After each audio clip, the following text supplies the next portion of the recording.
আপনি চুরি করেছেন, ডাকাতি করেছেন, ব্যাংক লুট করেছেন, চাঁদাবাজি করেছেন, আয়না ঘর বানিয়েছেন। কথা বলেন না কেন? আমি প্রথম 10 দিন আয়না ঘরে ছিলাম, আমি দেখেছি এখানকার কি ভয়ঙ্কর চিত্র, কিভাবে যে মানুষ এইভাবে নিজের জীবনকে রাখে। ওরা যারা দায়িত্বে ছিল ওরা বাড়ি এসে সংসার করতো কি করে। আমি 14 বছরের মানুষ পর্যন্ত ওখানে পেয়েছিলাম। কেউ 4 বছর, 8 বছর, 10 বছর, 14 বছর আছে। কোন বছর এটা সে জানে না, এটা যে কোন মাস সে জানে না, কি বার এখন কয়টা বাজে তাও জানে না। অথচ মাথার উপর দিয়ে গাড়ি ঘোড়া মানুষ চলছে, হালকা শব্দ পাওয়া যায়। আমি 10 দিনে হয়রান হয়ে গেছি, আমার পিঠ পর্যন্ত সেই ব্যথা এখনো সারেনি। আমার সাথে মুফতি ফখরুল ভাই ছিল, ওনারা দেখতাম ওই ফাঁসির কন্ডেম সেলের ভেতরে হাত পা ছেড়ে দিয়ে ফাট হয়ে ঘুমিয়ে আছে। কি ভাই এমন করে থাকেন? আমার বলছে, হামজা কি হয়েছে তোমার সাথে আমি জানি না, তবে আমার এই যে পায়ের ভেতর দিয়ে ভাবে হাত দিয়েছিল, সামনে লোহার ব্যারিকেড দেওয়া, ওর সাথে হাত নিয়ে হ্যান্ডকাপ দিয়ে আটকিয়ে দিয়েছে। 2-5 মিনিট 10 মিনিট না, বছরের পর বছর এভাবে আমার টাঙিয়ে রেখেছে। যদি মাত্র 1.5 মিনিট থেকে 2 মিনিট সময় দিত টয়লেট করার জন্য, সকালে কয়েকটা পচা ছোলা দিত, আমি ওই 10 দিন আমার মনে হয় আমি না খেয়েছিলাম। ওই কারণে ওখান থেকে যে ডায়াবেটিস শুরু হয়েছে এখনো সারছে না। আজকেও মাপলাম 19 পয়েন্ট। এত চেষ্টা চালাচ্ছি, কমছে না। কারণ কি কি খাওয়াইয়েছে ওরা জানে আর আল্লাহ জানে। দুপুর বেলা খাবার দিত, মনে আছে কেউ মাখিয়ে দিয়েছে, পারলে খান না পারলে ফেলে দেন। কিছু কিছু মানুষের নখ হয়ে গেছে এত বড় বড়, চুল দাঁড়ি গোপ মনে আছে জঙ্গল থেকে বেরিয়ে আসতেছে। একটা মানুষ যদি 8 বছর 10 বছর 14 বছর থাকে, এই নখ দিয়ে দেওয়ালের সাথে খুশিয়ে খুশিয়ে লিখতো, ছোট ছোট করে লিখে রাখতো, ভাই যদি বাইরে যেতে পারেন এই নাম্বারে একটু জানাবেন যে আমি বেঁচে আছি। আপনি মানুষ এই অপরাধ করার পরে এখন বলছে আস্তাগফিরুল্লাহ। আপনারা মাফ করবে মানে? দল মত জাতি বর্ণ ধর্ম নির্বিশেষে এটা শুধু মুসলমানের অনুষ্ঠান না। আপনি জামাত ইসলাম, শিবির, চরমনা, আটরশি এগুলো বলা তো দূরের কথা, মানুষ পদবাচ্যে যারা বিবেচিত, সে যে ধর্মের লোক হোক, তাদের জন্য আজকের এই অনুষ্ঠান। যদি আমরা মনে করছি অনেক মুসলমান আসবে না, হাত্তা ইয়াসমা কালাম আল্লাহ সুম্মা আবলিগহু মা'মানা। হে নবী, ওরা যখন কোরআন শুনতে আসবে যারা মুশরিক, আপনি তাদেরকে নিরাপদে কোরআনে কারিম শোনার ব্যবস্থা করে দেবে। এটা শোনার পরে এবং নিরাপদে বাড়িতে পৌঁছিয়ে দেওয়ার ব্যবস্থা করবে। এই জন্য আজকে যারা এসেছে শুধু আমরা মুসলমান না, যে ধর্মের লোক সবার জন্য আজকের এই অনুষ্ঠানে ওয়েলকাম। হাদা বায়ানুল লিন্নাস হুদাল লিন্নাস। মানুষ যারা তাদের জন্য এখানে বর্ণনা দেওয়া আছে, আমরা সেই আকারে কথা বলবো ইনশাআল্লাহ। যিনি আমাদেরকে নিয়ে আসলেন খুশি হয়ে বলেন আলহামদুলিল্লাহ। কোরআন যারা শুনতে আসে তাদেরকে আল্লাহ 2টা দায়িত্ব দিয়েছেন। 1 নম্বরে ফাস্তামিউ লাহু, 2 নম্বরে আনসিতু। শুনতে তো হবে, চুপ থাকা লাগবে। কে বলছেন বলেন তো? আরো জোরে বলেন।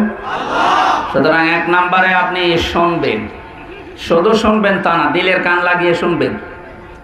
সামিয়া না দিয়ে ফাস্তামিউ, এর ভেতরে কয়েকটা অক্ষর বেশি আছে, এজন্য গুরুত্বপূর্ণ শব্দ এটা। ছেলে কথা বল কেন?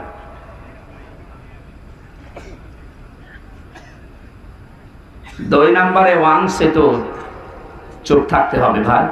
যতক্ষণ আছে এখানে আমরা 1 নম্বরে শুনবো, 2 নম্বরে চুপ থাকবো। আল্লাহুম তুরহামুন, এখানে আল্লাহর রহমত নাজিল হবে। এটা তো দুনিয়ার কোনো কনসার্ট না, গানের অনুষ্ঠান না। যতক্ষণ আছে ইবাদত মনে করে বসে, সওয়াব যদি নাও হয় গুনাহ হচ্ছে না ইনশাআল্লাহ। কি কথা বলেন না কেন? যতক্ষণ থাকবেন গুনাহ হবে। এবার আসেন, আমরা যারা কোরআন কারীম প্রচার করতে আসি তাদেরকে আল্লাহ কিছু দায়িত্ব দিয়েছেন। আমি আন্দাজে তো মাইকেল জ্যাকসনের মতো লাফ দিয়ে উঠে যা তা করে চলে যেতে পারি না। আল্লাহ কিছু দায়িত্ব দিচ্ছেন যে এইভাবে কোরআন প্রচার করবেন। কিভাবে? কিতাবুন উনজিলা ইলাইকা ফালা ইয়াকুন ফি সাদরিকা হারাজুম মিনহু লিতুনযিরা বিহি ওয়া যিকরা লিল মুমিনিন। হে নবী, কোরআনে কারীম যখন আপনাকে আমি দিয়েছি, এটা আপনার উপর নাযিল হয়েছে। মানুষকে যখন আপনি এটা দিয়ে সতর্ক করবেন, মানুষের কাছে ব্যাখ্যা বিশ্লেষণ দেবেন, তখন আপনার মনে যেন কোনো সংকীর্ণতা না আসে। এখানে হারাজুন শব্দের ব্যাখ্যা ফি জিলালিল কোরআন তাফসিরে সাইয়্যিদ কুতুব লিখেছেন 1 নম্বরে, হে নবী, আপনি যখন কোরআন প্রচার করতে যাবেন, আপনার সামনে বহু মানুষ এমন আছে যারা কোরআনের বক্তব্য না বোঝার কারণে মন খারাপ করতে পারে। এরকম মানুষ দেশে নেই? এখন দিন দিন আরো বাড়তেছে মনে হচ্ছে। যেটা আমরা কোরআন দিয়ে বলতে চাই ও না বুঝে আন্দাজে মন খারাপ করে। কোরআনের এই শ্রোতা দেশে আছে, এটা 1500 বছর আগে আল্লাহ জানিয়ে দিয়েছেন। যারা এরকম আছেন, অনেকে মনে করে যে আমার পক্ষে তো আসে না, আপনি সুদ খান, আপনার পক্ষে কোনো আয়াত আছে? আপনার বউ চলে বেপরদায়, আমি আয়াত পাবো কোথায়? আমি কি বানাবো? এটা কোরআনের তাফসীর করতে গেলে দেখবেন আপনার সাথে মিলবে না, তখন আপনার মন খারাপ হবে।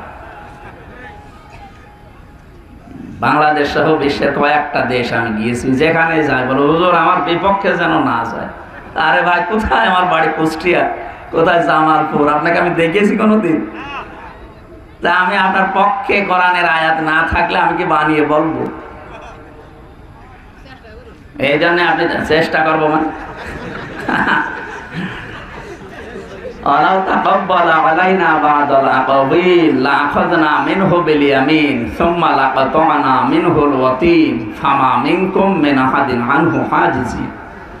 হে নবী, আমার কোরআনে যদি নিজের কোনো কথা আমার নামে চালিয়ে দে যে এটাও আল্লাহ জানিয়েছে, অথচ আমি ওটা বলিনি, কি করতাম আপনাকে জানেন?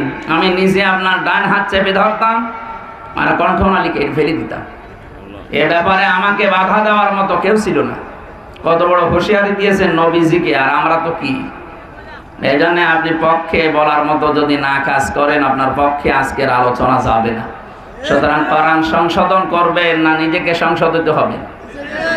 আশা করছি আমরা নিজেরা সংশোধিত হব ইনশাআল্লাহ। দ্বিতীয় নম্বরে কোরআন প্রচার করতে গেলে আপনি দেখবেন আবহমান কাল থেকে এমন এমন নিয়ম নীতি ইসলাম মনে করে মানুষ পালন করে, অথচ ওটা ইসলাম না। আর যেটা সবচাইতে বেশি বাংলাদেশ, ভারত আর পাকিস্তানে যেটা বেদাত বলা হয়, ইসলাম না, আন্দাজে ইসলাম বানিয়ে দিয়েছে আর আমরা আতঙ্কে মেনে চলে যাচ্ছি। তাহলে এই কথা আল্লাহ জানিয়ে দিলেন যে কোরআনে কারিমের এই কথাগুলো এই মানুষগুলো তখন মন খারাপ করবে। হুজুর তো নতুন কথা বলছে, এই কয়েকটা তো ডিস্টার্ব করছে, ওদের মুখে কিছু লাগিয়ে দেন। কথা বলেন কেন? কথা বলবেন না ভাই। আপনি দাঁড়িয়ে আছেন, বসে আছেন, শুয়ে পড়েন দরকার হয় না, বাড়ি চলে যান, কিন্তু কথা বলবেন না। ইশারায় কাজ করবেন, কথা বলবেন। 1 ঘন্টা সময় নিচ্ছে, কথা বলবেন না। পৃথিবীতে 3টা প্রাণীর নাম আমরা শুনি বা দেখি, তারা অন্ধকার ভালোবাসে। বেদাত একটা অন্ধকার। বেদাত কি? কুফরি একটা অন্ধকার, শিরিক একটা অন্ধকার, জুলুম একটা অন্ধকার। এই পৃথিবীর 3টা প্রাণী আমরা দেখি রাতের বেলা এরা বের হয়, দিনের আলো এদের ভালো লাগে না। পেঁচা, বাদুর, চামচিকা, এরা দিনের আলো তো দেখেছেন, রাত যত গভীর হয় অন্ধকার চেয়ে যায়, তখন বের হয়, হয়ে মানুষের জিনিস নষ্ট করে, কলা নষ্ট করে, ফসল নষ্ট করে, পানির বরজ নষ্ট করে। এদের দিনের আলো, সূর্যের আলো সহ্য হয় না, এই জন্য রাতের আধার বেশি নিয়েছে। ওদের নামও দেখেন আল্লাহ কি দিয়েছে, পেঁচা, বাদুর, চামচিকা। এ নাম শুনে মনে হচ্ছে যে খুব সুন্দর হবে না? কথা বুঝতেছেন? পৃথিবীতে যাদের ইসলামের আলো, দ্বীনের আলো, কোরআনের আলো সহ্য হয় না, এরাও কিন্তু রাতের আধার বেশি নেয়। এই 15.5 বছরে তারাই জুলুমের অন্ধকারের পথ বেছে নিয়েছিল। এটা একটা নিকৃষ্ট কাজ। পৃথিবীতে সবচেয়ে বেশি আল্লাহ নজর দিয়ে থাকে জালেমদের দিকে। ওয়ালা তাহসাবান্নাল্লাহা গাফিলান আম্মা ইয়ামালুজ জালিমুন। হে নবী, আপনি কি ধারণা করেন যে জালেমদের সম্পর্কে আমার কোনো খবর নেই? এত বড় বিশাল জুলুম চলছে, আমি কোনো খোঁজ রাখি না। না, হাত্তা ইদা ফারিহু বিমা উতু, যখন তারা আমার দানকৃত বস্তুগুলো পেয়ে আনন্দে আত্মহারা হয়ে থাকে, আমি আল্লাহর বিধানগুলো ভুলে যাই, আমার নিষিদ্ধ কাজ যেটা জুলুম এই দিকে পা বাড়ায়, তখন আমি কি করি জানেন? আখাযনাহুম বাগতাতান। এখানে ফাইল সরাসরি আল্লাহ নিজে। জামালপুরবাসী খুব খেয়াল করে শোনেন, আল্লাহর দান করা বস্তু যত আছে দুনিয়ায় তার ভেতরে অন্যতম ক্ষমতা, এটা কার দান করা? বলিল্লাহুম্মা মালিকাল মুলক তুতিল মুলকা মান তাশা ওয়া তানজিউল মুলকা মিম্মান তাশা ওয়া তুইজ্জু মান তাশা ওয়া তুদিল্লু মান তাশা।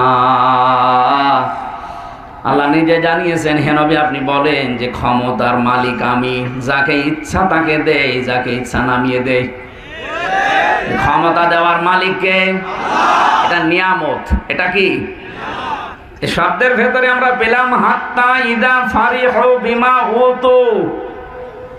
সূরা আনামের 44 নম্বর আয়াতের মাঝের অংশে আছে, যখন তারা আমার এই দানকৃত ক্ষমতা পাওয়ার, টাকা পয়সা, প্রভাব প্রতিপত্তি এগুলো পাওয়ার পরে আমার নির্দেশই ভুলে গেল। ফালাম্মা নাসু মা যুক্কিরু বিহি ফাতাহনা আলাইহিম আবওয়াবা কুল্লা শাই।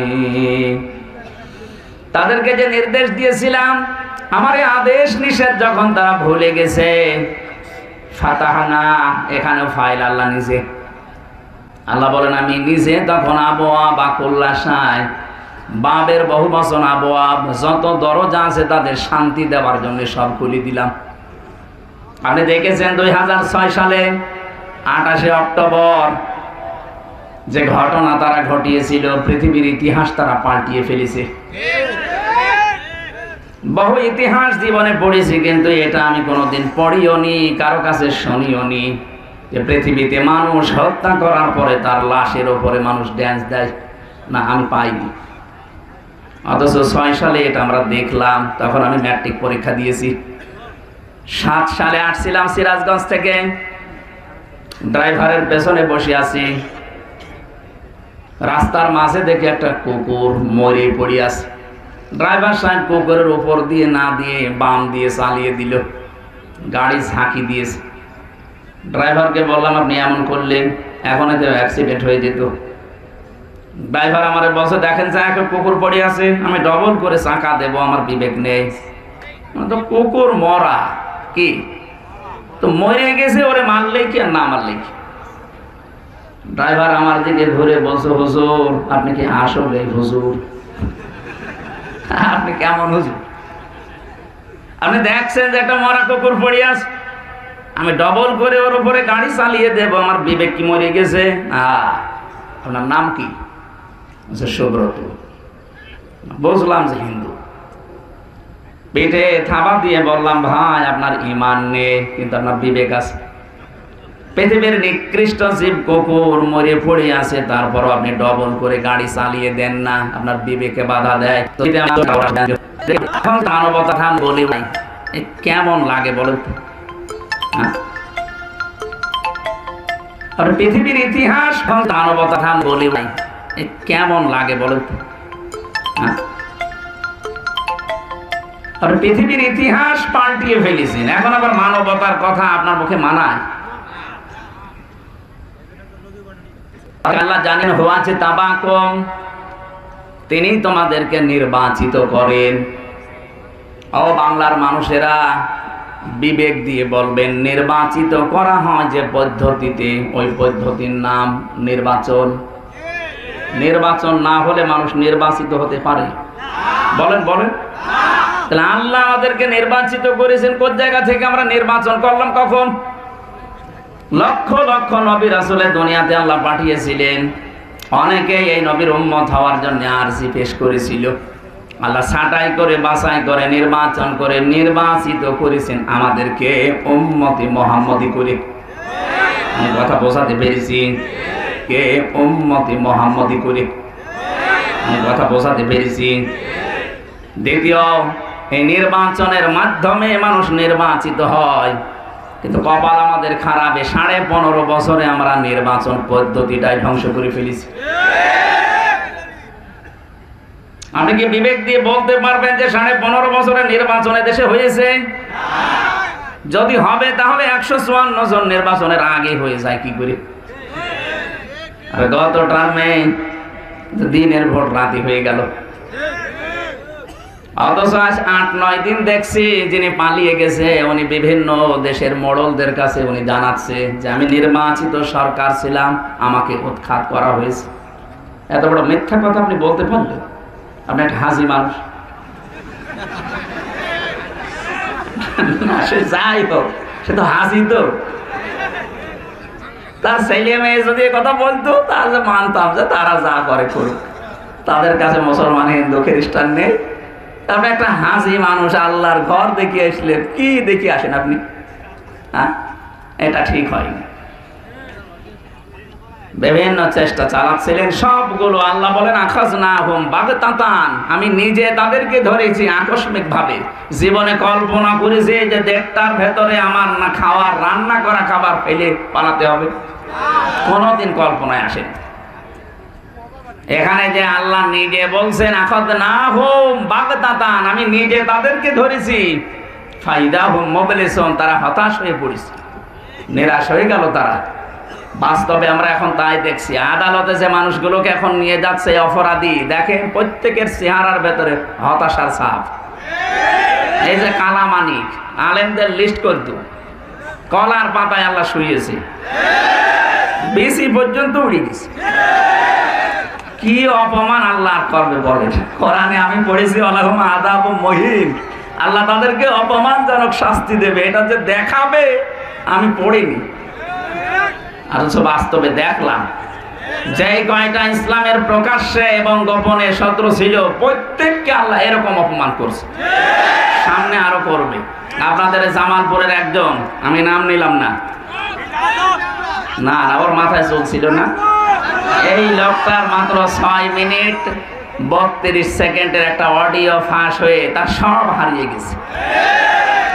জামালপুরের লোক অন্তত যারা বাস করে এই জেলায়, তাদের একটা শিক্ষা নেওয়া দরকার যে আমাদের একটা প্রতিমন্ত্রী এরকম দাপট নিয়ে কথা বলতো, সেই লোকটার মাত্র 6 মিনিট 32 সেকেন্ডের, তাও ভিডিও না, ওটা অডিও কল ফাঁস হয়ে যদি তার মন্ত্রিত্ব যায়, এমপিগিরি যায়, দল থেকে বাদ দিয়ে দেয়, এখন তো কোথায় আছে আল্লাহ জানে, আর সে জানে।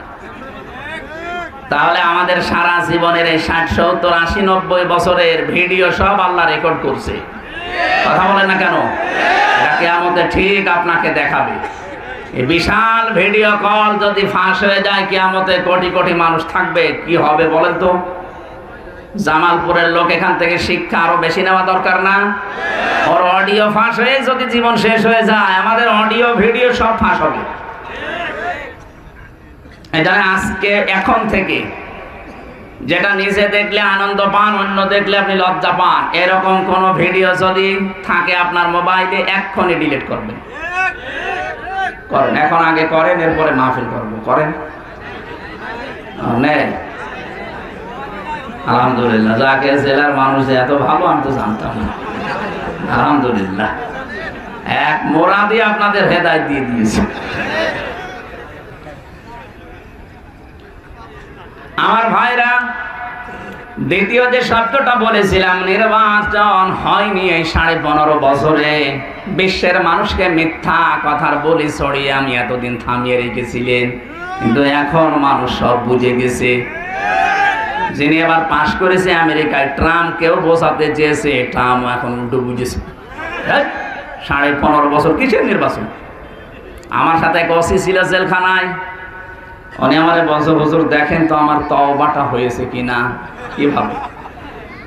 যে নির্বাচন গেল আমি বাইরে ছিলাম, আমি আমার এসআই এবং কনস্টেবল যারা আছে তাদেরকে নিয়ে, আরো কিছু আল্লাহর ওলিদেরকে সাথে নিয়েছি, যে হেলমেট বাহিনী, এদেরকে সাথে নিয়ে রাত 12:30টার পর থেকে আমি ভোট কাটা আরম্ভ করলাম আল্লাহর নামে। দেখেন কোরআন শরীফ আমার সামনে, এইভাবেই বলছিল। আমি ফাঁসির কন্ডেম সেলের ভেতরে এসে আমারে বলছে, হুজুর আমি জানলাম যে আপনি এসেছেন, আমার এই তওবাটা দেখেন তো হয়েছে কিনা। আল্লাহর নামে ভোট কাটা আরম্ভ করলাম, ফজর পর্যন্ত বাক্স ভর্তি করে জায়গা মতো পাঠিয়ে দিলাম। ফজরের আজান দিলে ওযু করলাম, গোসল করলাম, 2 রাকাত নামাজ আদায় করে বললাম আস্তাগফিরুল্লাহ। আমারে তাওবা হয়েছে? না, আপনি তো আল্লাহর কাছে দোষ করেননি, আপনি দোষ করেছেন হামজার কাছে। কথা বলেন এখন।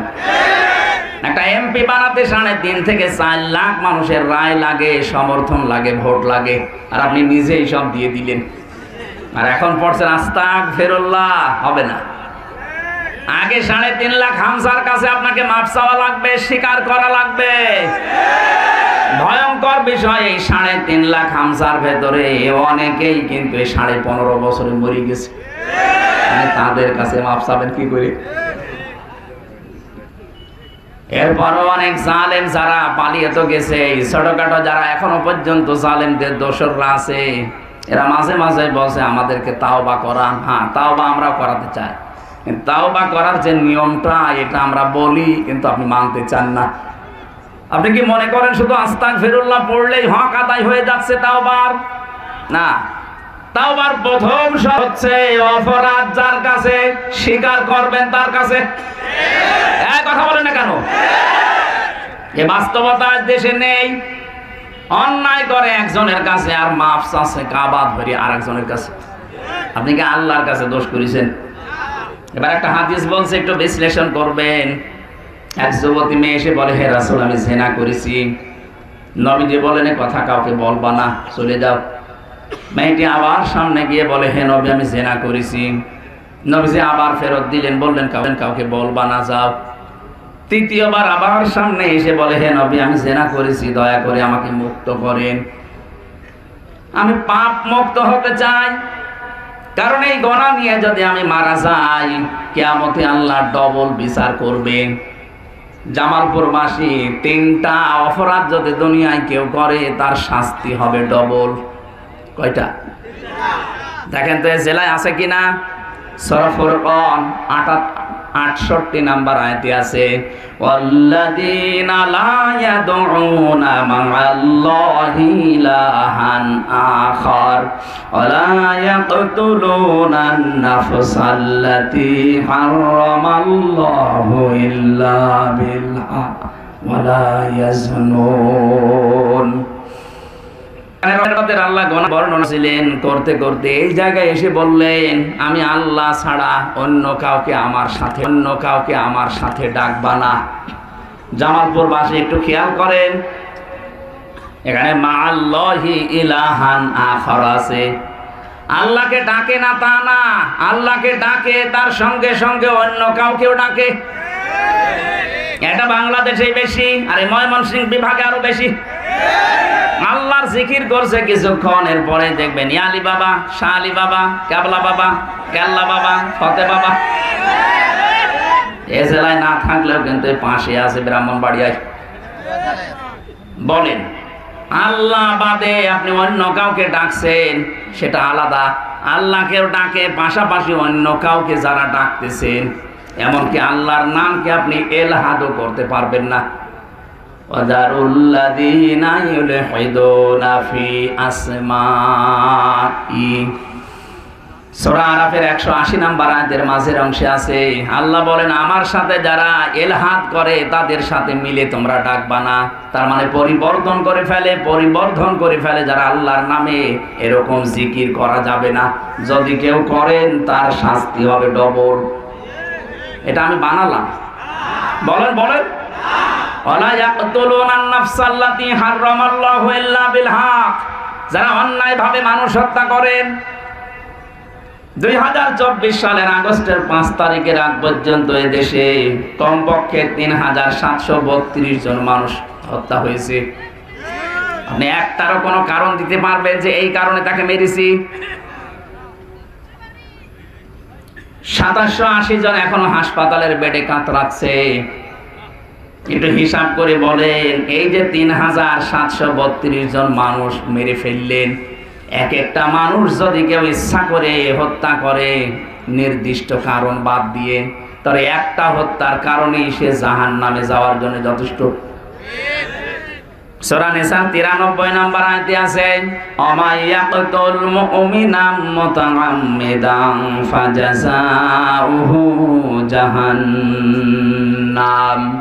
কোন মানুষ যদি দুনিয়ায় কোন মুমিনকে হত্যা করে ইচ্ছাকৃতভাবে, যারা পালিয়ে গেছে ওরা ইচ্ছাকৃতভাবে এই কাজগুলো করেছে। বিশেষ করে বিডিআর হত্যাটা, অনেকে বলে এটা বিডিআর বিদ্রোহ, না এটা আমি মানি না। 950 বিডিআর আমার সাথে ছিল। কিসের বিদ্রোহ? তাদেরকে পরিকল্পিতভাবে হত্যা করা হয়েছে। 14 বছর তারা বিনা কারণে জেল খাটতেছে। এমনও বিডিআর আমি পেয়েছি কিচ্ছু জানে না, 1 মাস পরে সে রিটায়ার্ড হয়ে যাবে। 70-65 বছর বয়স তাদের। বিনা কারণে এই 14টা বছর তাকে যদি শাস্তিও দিয়ে দিতেন, খুব বেশি হলো 7 বছর তার শাস্তি হইতো। তারা যে অপরাধ করেছিল যদি জড়িত থাকার প্রমাণ পাওয়া যেত, কিচ্ছু পাননি। বিনা কারণে মিথ্যা মামলা দিয়ে 14 বছর তাদেরকে আটকিয়েছেন। রাতের বেলা তাহাজ্জুদ পড়তে উঠতাম, দেখতাম এই মানুষগুলো একটা আর্তনাদ করতো, আহ! এই শব্দটা আমার মনে হয় আরশে চলে গেছে। জালেমের পতন এমনিতেই হয়নি, বহু মানুষের আর্তনাদ, চোখের পানি, এগুলো সব দীর্ঘশ্বাস লেগে আছে। আল্লাহ তাআলা জানে সূরা ইব্রাহিমের 42 নম্বর আয়াতে জানিয়েছেন, নবী আপনি কি মনে করেন যে জালেমদের সম্পর্কে আমার কোনো খোঁজ খবর নেই? কে বলেছে? পৃথিবীর যে প্রান্তেই হোক, যদি যারা পরিমাণের কেউ জুলুম করে, আজকের যে সূরা পড়লাম সূরা নিসার 36 নম্বর আয়াত, বিশ্বনবী বলেন এই সূরার ভেতরে 5টা আয়াত আছে। এই 5টা আয়াত পেয়ে আমি এত বেশি খুশি হয়েছি, তামাম দুনিয়া দিলেও আমি এত খুশি হতাম না। তার ভেতরে একটা হচ্ছে ইন্নাল্লাহা লা ইয়াজলিমু মিসকালা যাররা, আল্লাহ যাররা পরিমাণ জুলুম বান্দার প্রতি করেন না। সুবহানাল্লাহ বলতে পারেন না? অথচ পুরো দেশটাই জুলুমে ভরপুর ছিল। আপনি একটা জায়গা দেখাতে পারবেন যেখানে জুলুম ছিল না? স্যার বলছিলেন না আমি 3 বছর ভেতরে ছিলাম, ওনারা বাইরের জেলে ছিল। আসলে পুরো বাংলাদেশ ওরা জেল বানিয়ে রেখেছিল। কিচ্ছু জানে না একটা লোক, ঘরে শুয়ে আছে চোখ বন্ধ করে, চোখ খুলে দেখছে থানার হাজতে বা জেলখানায়। কি গো, তুই গাছ কেটেছিস কখন? স্বপ্নে। হ্যাঁ, এটাই হয়েছে। আমার আলোচনা শুনে রাখে সিরাজগঞ্জের এক পাগল ছুরি নিয়ে গেছে সংসদ ভাঙতে। ওরে পুলিশে ধরার পরে কি বলে, সংসদ ভেঙে ফেলবো। সংসদ ভেঙে ফেলবে, সংসদ ছুরি দিয়ে ভাঙা যায়, বোম মারলে ওড়ে না। না, আমি আমির হামজার ওয়াজ শুনে উদ্বুদ্ধ হয়েছি, এবার ধরে নিয়ে আমির হামজারে। এই মামলায় আমার 3 বছর। শয়তান পর্যন্ত হাসবে। আমি যখন আদালতে যেতাম, বিচারপতি আমার দিকে তাকিয়ে বলছে এটা মামলা হইল কি, দেখে বিচার করবো বলেন। এই যে কয়েকদিন আগে মামলা সব খারিজ করে দিয়েছে।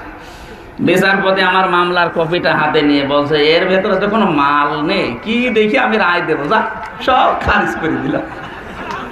আমি বলতে চাচ্ছিলাম যে মাননীয় বিচারপতি বা জজ সাহেব, এই মামলাটা তো 3 বছর আপনার কাছে ছিল, তখন তো আপনি কিছু বলেননি যে কোনো মাল নেই, এখন বলছেন কোনো মাল নেই, এতদিন বললেন না, তাহলে আমার 3 বছর জেলে থাকা লাগে না? উনি এইটাই বলতো যে হুজুর আমার কিছু করার নেই, আমার হাত বাঁধা ছিল। কথা বলছেন না? বাংলাদেশে 1628টা চেয়ার আছে, যিনি পালিয়েছে ওনারটা সহ। এই 1628টা চেয়ারে যারা ছিল, এই মানুষগুলো আমাদের দেশের 18 কোটি মানুষের হাত বেঁধে দিয়েছিল। সব হাত বাঁধা ছিলাম। যেহেতু এখন আর কেউ নেই, আমাদের হাত এখন আবু সাইদের মতো খোলা আছে। আমরা চাই কিয়ামত পর্যন্ত দেশে যারা সামনে আসবে, যারা দায়িত্বে আসবে, কারো যেন হাত বাঁধা না থাকে। প্রত্যেকের হাত আমরা আবু সাইদের মতো খোলা দেখতে চাই। হাত খোলা না থাকলে কোনো জায়গায় ন্যায় কায়েম করা যায় না। প্রত্যেকটি জায়গায় ন্যায় বিচার কায়েম করতে হলে আপনার হাত খোলা থাকা লাগবে।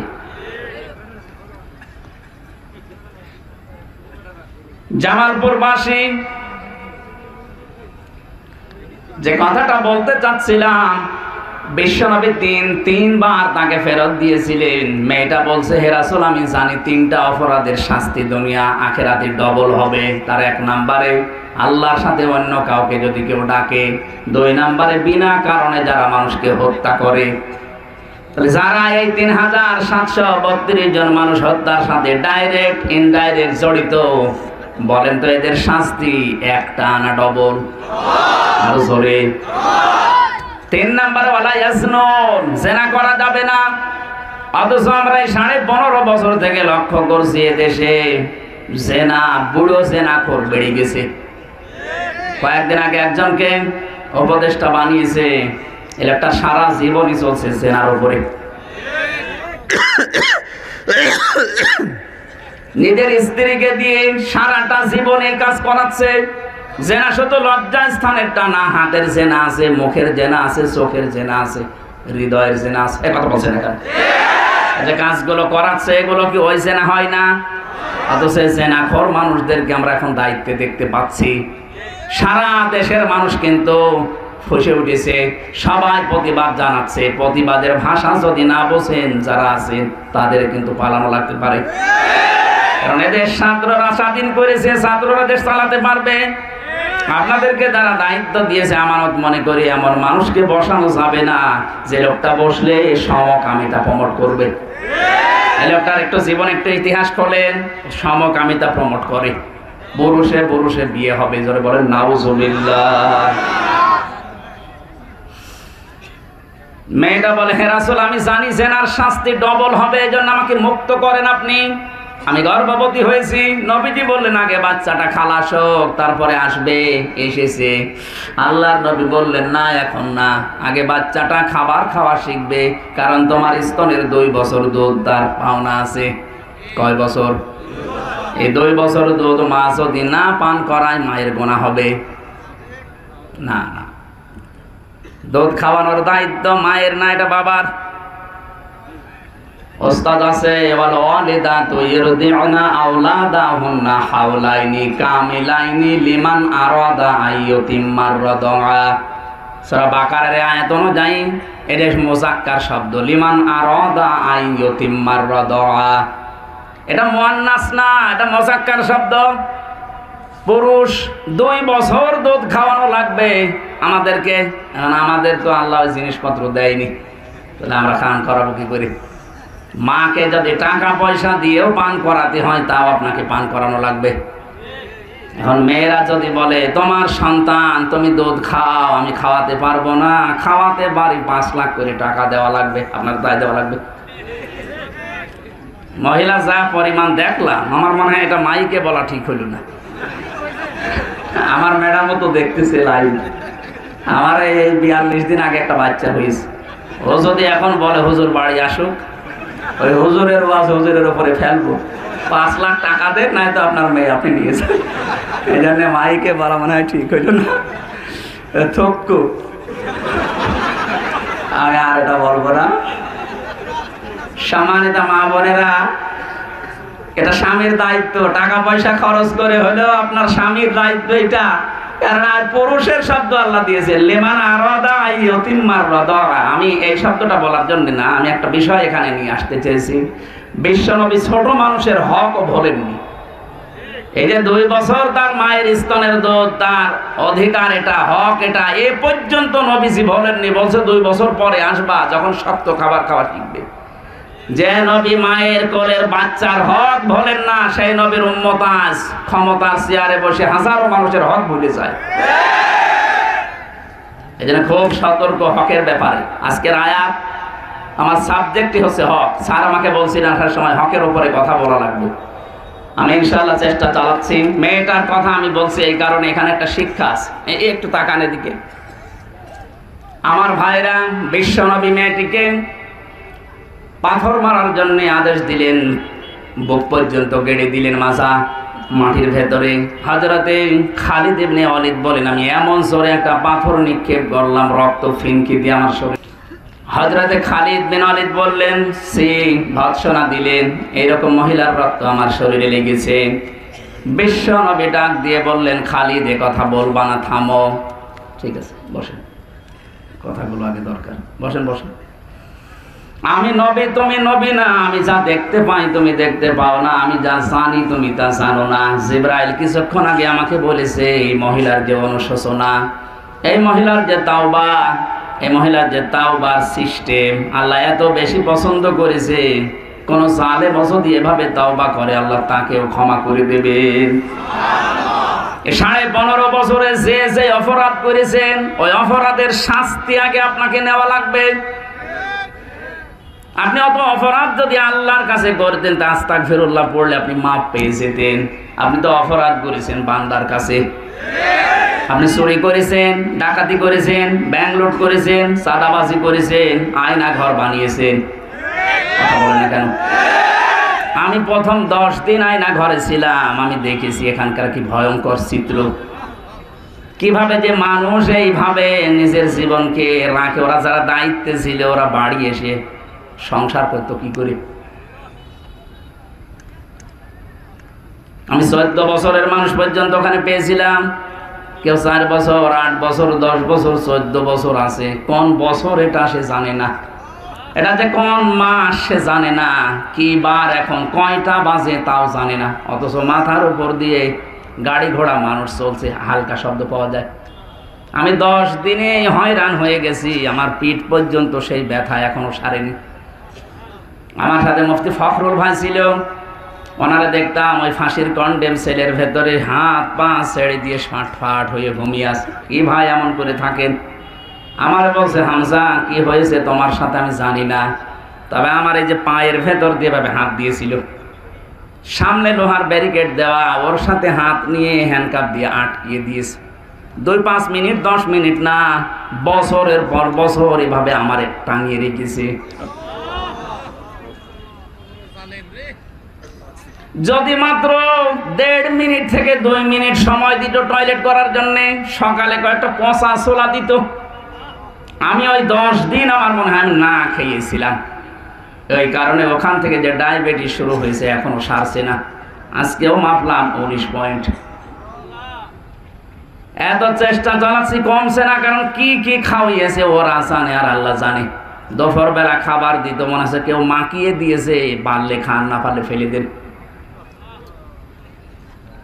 কিছু কিছু মানুষের নখ হয়ে গেছে এত বড় বড়, চুল দাড়ি গোপ মনে হচ্ছে জঙ্গল থেকে বেরিয়ে আসতেছে। একটা মানুষ যদি 8 বছর 10 বছর 14 বছর থাকে, এই নখ দিয়ে দেওয়ালের সাথে খুশিয়ে খুশিয়ে লিখতো, ছোট ছোট করে লিখে রাখতো, ভাই যদি বাইরে যেতে পারেন এই নাম্বারে একটু জানাবেন যে আমি বেঁচে আছি।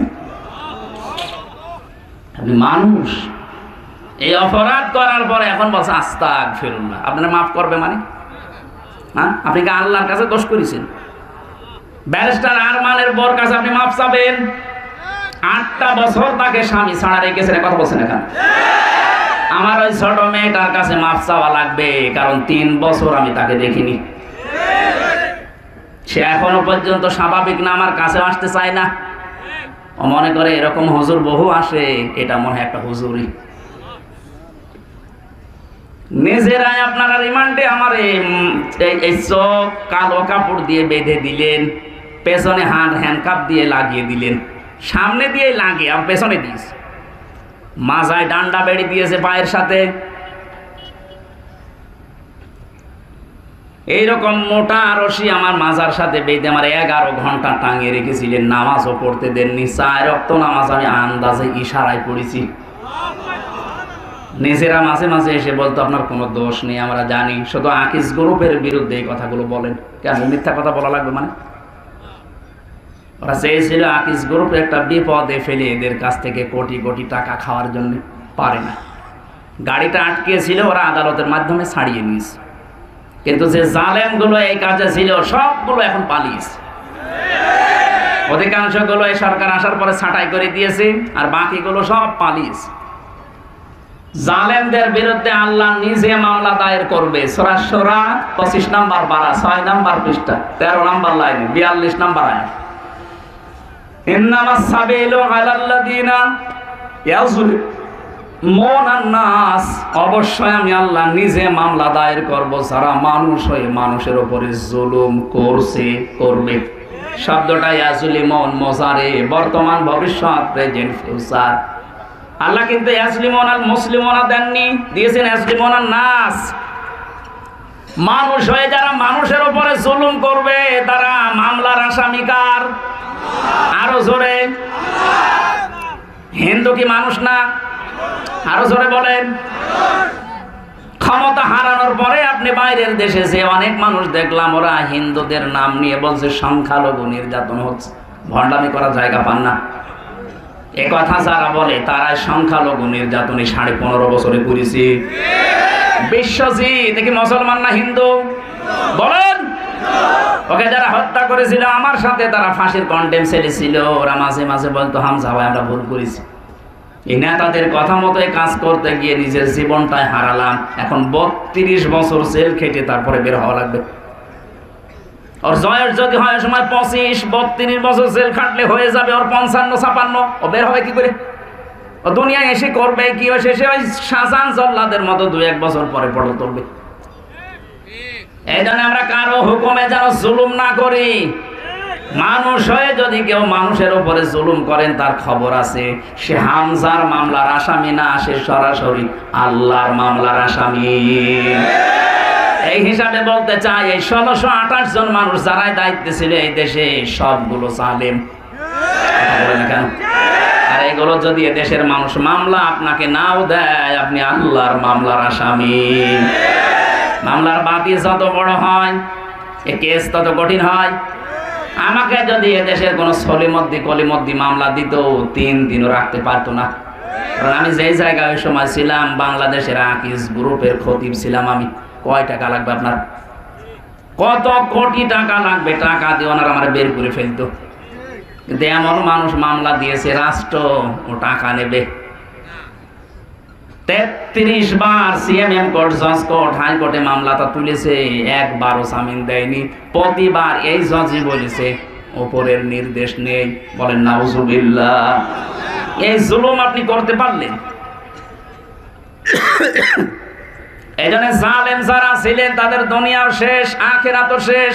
অনেকে বলে তাদের পক্ষে কিছু বলেন, কি করে বলবো বলেন? আল্লাহু লা ইয়াহদিল কওমাজ জালিমিন।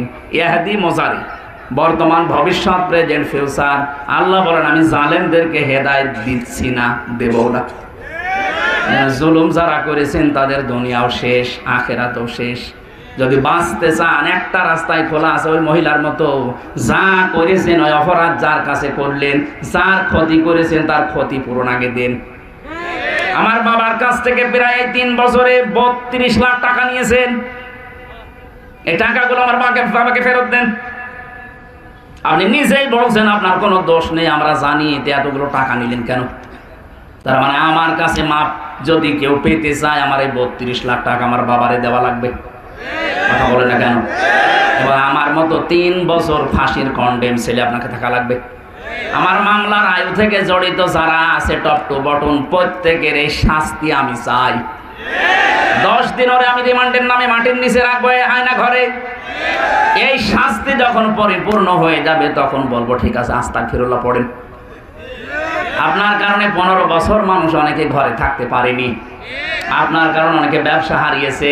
আপনার কারণে অনেক মানুষ বিনা কারণে 8-10 বছর 14 বছর জেল খাটতেছে। তাহলে আপনি আস্তাগফিরুল্লাহ পড়বেন আর আল্লাহ মাফ করে দেবে, কি আর কি মারা জিনিস নাকি? এই জন্যই বলছে যারা এই মানুষগুলোকে কষ্ট দিয়েছেন, আপনি তাদের কাছে যান, তার যে ক্ষতি হয়ে গেছে 14-15 বছরে তার ক্ষতিপূরণ দিয়ে দেন। বলেন যে ভাই আপনার এই ক্ষতি হয়েছে, যে ক্ষতিপূরণ দিয়ে দিলাম, আপনি আমারে মাফ করে দেন। ও যদি বলে ঠিক আছে যা, তোরে ক্ষমা করে দিলাম, আপনি এবার বলবেন আস্তাগফিরুল্লাহ। নাকি ওই ওসি সাহেবের মতো সারা রাত ভোট কেটে গোসল করে ওযু করে বসে আস্তাগফিরুল্লাহ? আপনি কি আল্লাহর কাছে দোষ করেছেন বলেন তো? আর আমরা যারা আজকে এখানে এসেছি, তাওবার নিয়ম যেটা, আমরা ওই দিকে তাকিয়ে তাওবা করব। 1 নম্বরে স্বীকার করব আমরা অপরাধী। আমাদের অসুবিধা আছে? আমরা প্রকাশ্যে ঘোষণা দিচ্ছি আল্লাহ আমরা অপরাধী। আমাদের আদি পিতা হযরত আদম এই ঘোষণাটা দেওয়ার কারণে আল্লাহ তাকে মাফ করে দিয়েছেন। রব্বানা যালামনা আনফুসানা ওয়া ইল্লাম তাগফির লানা ওয়া তারহামনা লানাকুনান্না মিনাল খাসিরিন। আদম আলাইহিস সালাম এবং শয়তানের ভেতরে পার্থক্য এইটা ছিল, আদম নবী ভুল করার পরে তিনি স্বীকার করেছিলেন, আর শয়তান ভুল করার পরে আর্গুমেন্ট পেশ করেছে। আনা খায়রুম মিনহু খালাকতানি মিন নারি ওয়া খালাকতাহু মিন তিন। তুমি আমাকে আগুন দিয়ে বানিয়েছো আর ওকে মাটি দিয়ে বানিয়েছো। ওই সময় যদি শয়তান নিজের দোষ স্বীকার করতো আদম নবীর মতো যে আমার ভুল হয়ে গেছে, আল্লাহ ওকেও মাফ করে দিত। কিন্তু ওই দিন সেই আর্গুমেন্ট পেশ করেছে, এই দুইটা জিনিস থেকে আল্লাহ চির বঞ্চিত করে দিয়েছে তাকে। আল্লাহ পাক বলেন আজকের এই দিন থেকে ক্বালা ফাহবিত মিনহা ফামা ইয়াকুনু লাকা তাতাকাব্বারা ফাতাকুনা মিনাস সাগিরিন ইলা আখিরি আয়াত। এক নম্বরে তোকে আমি দুর্বল করে দিলাম, হীন করে দিলাম, ছোট করে দিলাম, অপমানিত করলাম, কোনো দিন আমি তোকে মাফ করব না। শয়তানের জন্য কোনোদিন মাফ পাবে না। দুই নাম্বার, তোকে কোনোদিন আমার জান্নাতে আমি দেব না। শয়তান যে তিনটা কারণে এই দুইটা জিনিস পেয়েছে, তার এক নাম্বারে সে বলেছিল আমি ক্ষমতা চাই, পাওয়ার চাই, আমি দুনিয়ায় সব চাই। আজ দুনিয়াতে দেখেন যারা শয়তান মার্কা মানুষ, এই মানুষগুলো টাকা পয়সা, অর্থ সম্পদ, ক্ষমতা এদেরই বেশি। দুই নাম্বারেও বলেছিল আমি দুনিয়া বেশি দিন বাঁচতে চাই, কিয়ামত পর্যন্ত হায়াত দাও, ইলা ইয়াউমি ইবাসুন। আল্লাহ বলেন দিলাম। আজ তাকান তামাম দুনিয়ার দিকে, শয়তান মার্কা মানুষগুলো বেশি দিন বেঁচে থাকে। এত মানুষ মরে যাচ্ছে, ওর মরণ নেই। কথা বলে না কেন? শয়তান মার্কা মানুষগুলো মরে, মনে আছে বয়স আরো কমতেছে। তিন নাম্বারে শয়তান আমার স্যারের ওই কথাটা, ক্বালা ফাবিমা গাওয়াইতানি লাআকউদান্না লাহুম সিরাতাকাল মুস্তাকিম। শয়তান কোনো খারাপ রাস্তায় থাকে না। ও বলেছিল আল্লাহ তোমার বান্দাদেরকে ধোঁকা দিয়ে বোকা বানিয়ে জাহান্নামে আমার সাথে নেওয়ার জন্য আমি ভালো ভালো রাস্তার মোড়ে মোড়ে অবস্থান করব। আপনি শয়তানকে সিনেমা হলের সামনে পাবেন না, কারণ ও জানে যে এখানে যারা আসবে ওরা আমার ভাইরা ভাই। আপনি জামালপুরে সিনেমা হলের সামনে যান, শয়তান নেই, কারণ ওখানে যারা যায় ওরা ওর চাইতে বড় শয়তান। শয়তান কোন ফার্স্ট কোয়ার্টারে থাকে না, মদের আড্ডাখানায়ও থাকে না। শয়তান থাকে, স্যার বলছিলেন না যে এই জায়গায়, আসলে এখানে কোরআন শুনতে এসে মানুষ চরিত্র পাল্টিয়ে ফেলবে। শয়তানের এই জায়গায় টার্গেট থাকে, হয় নিজে আসে না ও সামসাদের কাজে লাগায়। সামসা মানে শয়তানের দুই রকম আছে, মিনাল জিন্নাতি ওয়ান নাস, মানুষ এবং জিন। জিন যদি এখানে নাও আসে, মানুষ শয়তান কিছু এসেছে। তারা ওই রাস্তার মোড়ে মোড়ে, দোকানে, বিভিন্ন জায়গায় কিন্তু কানের ভেতরে আপনাকে শোনাচ্ছে যে আর কতক্ষণ থাকবে, বাড়ি চলে যা, এখানে রাজনীতি হচ্ছে। কথা বলছে না? আমাদের আদি পিতা আদমের মতো আয়াতের তাফসীর পড়তে গিয়ে আমি ইবনে কাসিরে পেয়েছি, আল্লাহ রাব্বুল আলামিনের নবী জানিয়েছেন কোন মানুষ যদি পৃথিবীতে অন্যায় করার পর এই আয়াতটা বারবার আল্লাহকে শোনাতে থাকে, রব্বানা যালামনা আনফুসানা, তাকে আল্লাহ আদম নবীর মতোই মাফ করে দেবেন। আমি মাফ পাওয়ার জন্য আবার আশার বাণী শোনাচ্ছি, আপনার মাফ হবে। অন্যায় হবে যার কাছে স্বীকার করবেন, আরো জোরে বলেন। দুই নম্বরে অনুশোচনা করবেন অনুতপ্ত হয়ে। তিন নম্বরে জীবনে আর এই কাজ আমি রিপিট করব না, এই কাজে আমি আর ফিরে যাব না, জীবনের মতো ফিরে আসা লাগবে। নাকি 5 বছর পরে আমি আবার শক্তি হোক আবার দেখে নেব, এটা অনেকে করছে না? বাইরে যাওয়ার পরে দেখছেন অনেকে বসে লিস্ট করে রাখো 257 জনকে আমি আসতেছি। ওর বৃদ্ধি কমা দূরের কথা, বৃদ্ধি আরো বাড়তেছে। এদের কপালে হেদায়েত নেই। ইন তাহরিস আলা হুদাহুম ফাইন্নাল্লাহা লা ইয়াহদি মা ইউদিল্লু ওয়া মা লাহুম মিন নাসিরিন। হে নবী আপনার আফসোস হয়, এই মানুষগুলো হেদায়েত পাবে না। তার কারণ হচ্ছে আমি আল্লাহ ওদের কপাল থেকে হেদায়েত তুলে দিয়েছি। হেদায়েত তোলার 7টা কারণ আছে। 1 নম্বরে এই মানুষগুলো নিজের অপরাধ স্বীকার করতে চায় না। এরা খালি দিন দিন যায়, খালি বৃদ্ধি বাড়ায়। এদের দিন দিন যাচ্ছে, বৃদ্ধি বাড়তেছে। আবু জেহেল এই কাজ করেছিল। ও যখন বদরের ময়দানে হযরতে আব্দুল্লাহ বিন মাসউদ রাদিয়াল্লাহু তাআলা আনহু, তিনি যখন গলার ভেতরে ছুরি লাগিয়েছেন, ও বলছে কে? আমি আব্দুল্লাহ বিন মাসউদ। কি করবি? তোরে আমি সবাই করব। জবাই করবে কর, কিন্তু আমার গলাটা একটু বড় করে কাট, মানুষ যেন দেখে বসে যে আমার নেতার মাথা মরে যাচ্ছে, তাও তেজ কমছে না। এদের বংশধর যারা, এ মানুষগুলোকে হুমকি ধমকি দেশ থেকে তাড়িয়ে হবে না মরা পর্যন্ত এর তেজ কমবে না, কারণ এদের কপালে হেদায়েত নেই। আমালাহুম মিন নাসিরিন, কোনো সাহায্যকারও তাদের জন্য নেই। আমরা তাওবা করব কোরআনে কারিমের এই আয়াত কেন্দ্রিক, কথা বলেন ঠিক কিনা? সূরা নিসার 36 নম্বর আয়াতে হক সম্পর্কে প্রায় 5টা বিষয় আল্লাহ এখানে আলোচনা দিয়েছেন। আল্লাহ পাক বলেন ওয়াবুদুল্লাহ, 1 নম্বরে হক, আমি আল্লাহর ইবাদত করবা। এতটুকু তাফসিরে পড়েছি। বিশ্বনবী সাহাবীকে জিজ্ঞাসা করলেন, হে মুআজ, আল্লাহর সম্পর্কে তোমার ধারণা কি? আল্লাহর প্রতি তোমার একটা হক আছে, ও হক কি? বান্দার প্রতি তোমার যে হক, আল্লাহর প্রতি তোমার যে হক, এ ধারণা কি? সাহাবী বললেন, আল্লাহ নবী এবং আল্লাহ এবং নবীজি ভালো জানেন। বিশ্ব নবী বলেন, বান্দার প্রতি আল্লাহর হক এতটুকু, বান্দা তার খাস নিয়তে আল্লাহর ইবাদত করবে। এই ইবাদতের ভেতরে কোনো শিরিক যেন সে প্রবেশ না করায়। জামালপুর পাশে একেবারে গাড়ি গাড়ি ইবাদত করা লাগবে না, আপনি কাজ করেন অল্প, কিন্তু কাজটা যেন ভালো হয়। আল্লাযী খালাকাল মাউতা ওয়াল হায়াতা লিয়াবলুয়াকুম আইয়ুকুম আহসানু আমালা। আল্লাহ আকসারু আমালা দেয়নি, আহসানু আমালা দিয়েছেন।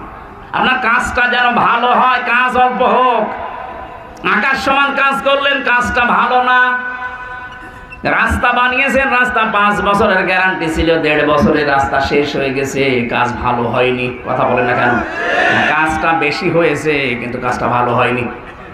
আমরা কাজ করব অল্প, কিন্তু কাজটা যেন ভালো হয়।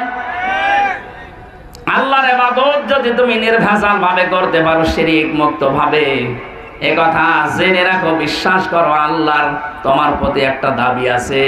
তুমি যদি এ দাবি পূরণ করো, আল্লাহ পাক তোমার দাবি পূরণ করবে, যে তুমি তোমাকে মাফ করে দেবেন। বান্দার জন্য এর চাইতে বড় পাওয়ার আছে। আরো জোরে বলেন। আমরা কাবা শরীফ সম্পর্কে তথ্যগুলো পেয়েছি সূরা আলে ইমরানের ভেতরে, অমান দাখালাহু কানা আমিনা। কোন মানুষ যদি কাবার ভেতরে প্রবেশ করে, আল্লাহ তাকে নিরাপত্তা দিয়ে দেয়। এই কথা কার? বাংলাদেশের এই 56,000 বর্গ মাইল, এটা কি কাবার চত্বর? বলেন বলেন। তাহলে এই জায়গায় নিরাপত্তা লাগবে না? বলেন না কেন?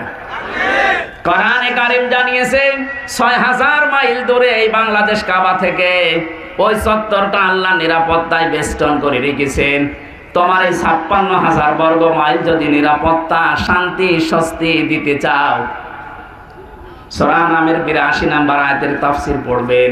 আল্লাযীনা আমানু ওয়া লাম ইয়ালবিসু ঈমানাহুম বিযুলমিন উলাইকা লাহুমুল আমনু ওয়া হুম মুহতাদুন। আল্লাহ পাক বলেন, যারা তাদের ঈমানের সাথে জুলুমকে মিশ্রণ করে না। এখানে জুলুম মানে শিরিক। জুলুম মানে কি? আল্লাহ যেটা পারে ওইটা অন্য কেউ পারে, বিশ্বাস করার নাম শিরিক। আর শিরিক যে করে সে মুশরিক। কথা বলেন না কেন? সন্তান দিতে পারে কে? এটা অন্য কেউ পারে, এই বিশ্বাস করার নাম শিরিক। সে নারী হোক আর পুরুষ হোক, এই বিশ্বাস যদি কেউ করে না, এ বাবাও পারে, এ পীর সাহেবও পারে, এ কবরওয়ালাও পারে, আপনি মুশরিক। এই জমিন চালাতে পারে কে? আল্লাহ। লাহুল খালকু ওয়াল আমরু। এ দুনিয়া বানিয়েছি আমি, হুকুম চলবে। বলেন বলেন। আল্লাহর এই জমিনে আল্লাহর হুকুম বাদ দিয়ে যারা মানুষের তৈরি করা আইন প্রতিষ্ঠা করতে চান, তারাও শিরিক করছে। শিরিক যারা করে তারা মুশরিক। আমি আশা করি কথা বোঝাতে পেরেছি। আল্লাহর আইন ছাড়া এই জমিনে অন্য কিছু চলায় শিরিক। কারণ এই জমিন যিনি বানাতে পেরেছেন, এই জমিন তিনি চালাতে পারেন না। ওয়ালাম ইয়ালবিসু ঈমানাহুম বিযুলমিন। যারা তাদের ঈমানের সাথে জুলুমকে মিশ্রিত করে না, এখানে জুলুম মানে শিরিক। আল্লাহ পাক উলাইকা লাহুমুল আমনু দিয়েছেন। এই যে উলাইকা শব্দের ব্যাখ্যায় পড়েছি ফি জিলালিল কোরআনে। মুফাসসির লিখেছেন উলাইকা দিয়ে আল্লাহ এইভাবে ইঙ্গিত দিয়েছেন যেখানে এই মানুষগুলো আল্লাহর সাথে শিরিক করবে না, ওই জায়গাটা আমার আল্লাহ নিরাপত্তা দিয়ে বেষ্টন করে দেবে। উলাইকা লাহুমুল আমনু, এরাই নিরাপত্তার অধিকারী। সুতরাং এই 56,000 বর্গ মাইল যদি আমরা কাবা শরীফের মতো নিরাপত্তায় বেষ্টিত করতে চাই, শিরিক মুক্ত বাংলাদেশ গড়া লাগবে।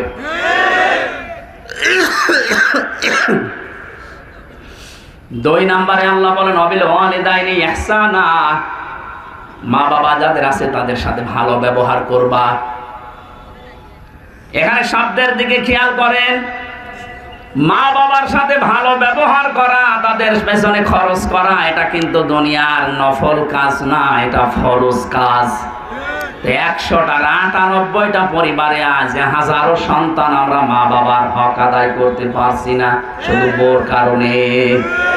বলেন, সম্মানিত মা বোন যারা বসে আছেন, অনেকেই মনে করে আমি নামাজ পড়ি, রোজা রাখি, কালো বোরকা পরি, আমি জান্নাতে যাব না। যাবে কে? কে বলেছে আপনি জান্নাতি? তিরমিজি শরীফের হাদিস, নবীজি বলেন কোন মহিলা যদি নেককার হতে চায়, 1 নম্বরে ইদা নাজারা ইলাইহা সাররাতুহু, তার স্বামী যখন তার দিকে তাকাবে তখন সে আনন্দ দেবে।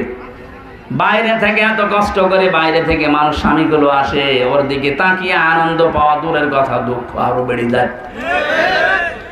2 নম্বরে ওয়াইদা গাবা আনহা হাফিজাতুহু, স্বামী যখন বাইরে থাকবে নিজেকে হেফাজতে রাখবে, নিজের ইজ্জত, আবরু, সম্ভ্রম, সন্তান, সম্পদ। আজ হাজারো মেয়ে লোকে আমলটাই নেই, আন্দাজে নামাজ পড়ে আপনি করবেন কি? স্বামী যতক্ষণ বাইরে থাকবে এগুলোর হেফাজতের দায়িত্ব আপনার। বলেন না কেন? নবীজি বলেন 3 নম্বরে তোমার স্বামীকে তুমি দিনের উপরে চলতে সাহায্য করবা। তোমার স্বামী একামতে দিনের দায়িত্ব পালন করে, দাওয়াতি কাজ করে, ব্যবসা বাণিজ্য করে, মানবতার জন্য কাজ করতে যায়, তোমার উচিত হচ্ছে ধৈর্য ধারণ করা এবং তাকে ওই রাস্তায় তুলে দেওয়ার জন্য সাহায্য করা। 100টার 98টা মহিলা এটা চাচ্ছে না। আজ এদেশের মহিলারা যদি সুমাইয়ার মতো পেতাম, আমরা খাদিজাতুল কুবরার মতো পেতাম। বিশ্ব নবী বলেন যতদিন এসেছি, যতবার এসেছি, খাদিজাকে আমি শোয়া অবস্থায় পাইনি। ঘুম যদি খাদিজার লেগেও যেত, বিছানায় না, দরজার সাথে হেলান দিয়ে আমি স্বামীর জন্য অপেক্ষা করত। এরকম মহিলা এখন মনে হয় ঘরে ঘরে নেই। ও সারা রাত জেগেও থাকে সিরিয়ালের জন্যে। কথা বলেন, স্বামীর জন্য জেগে থাকলে নফল নামাজের সওয়াব হয়, ও জেগে থাকে সিরিয়াল দেখতে। 4 নম্বরে স্বামী যদি কোনো মানের আদেশ করে, মাস্ট বিয়েটা যদি জায়েজ হয় আপনাকে মেনে নেওয়াই লাগবে। সম্মানিত মা বোনেরা, 5 নম্বরে পেয়েছি কোন স্বামী যেটা পছন্দ করে ওটা যদি শরীয়ত সম্মত হয় আপনাকে মানা লাগবে, যত কষ্টই হোক। আমি স্বামী, আমি যত স্বামী এখানে বসে আছে, প্রতিটি স্বামী চাই যে আমার মা বাবা বিয়ের পরে আমার সাথে থাকবে। 100টার 95টা মহিলা এটা চায় না। আর এই মহিলাকে বাধ্য করায়, কান পড়া দেয় এই মহিলার মা আর ওর বড় বোন। ওখান থেকে শুধুমাত্র ঔষধ দেয়, যার কতদিন থাকবে আলাদা হয়। কথা বলছেন কেন? বেশি বলে ফেললাম? হ্যাঁ, এই লোক মনে হয় ঝামেলায় আছে, খুব কাছাকাছি আছে। সম্মানিত মা বোনেরা, শুধু নামাজ পড়া, রোজা রাখা, কালো বোরকা পরা না, যাই 5টা কথা বললাম মিশকাত শরীফের হাদিসে আছে, অবশ্যই আপনাকে মানা লাগবে। আজ মা বাবার সাথে আমরা হকগুলো আদায় করতে না পারার পেছনে আপনি দায়ী। আশা করছি আপনি মেনে নেবেন কথাগুলো। এরপরে আল্লাহ আরো প্রতিবেশীর হকের কথা জানিয়েছেন, এতিম মিসকিনের হকের কথা জানিয়েছেন। পৃথিবীর যেখানে আছে প্রত্যেকটি জায়গায় হকের কথা আছে। আর হকগুলো যারা আদায় করতে পারবে, কিয়ামতে আল্লাহ তার হক আদায় করে জান্নাতে দিয়ে দেবে। আল্লাহ বাস্তব জীবনে আয়াতটা আমাদের জীবনে যেন সেট করে দেন, বলেন আমিন।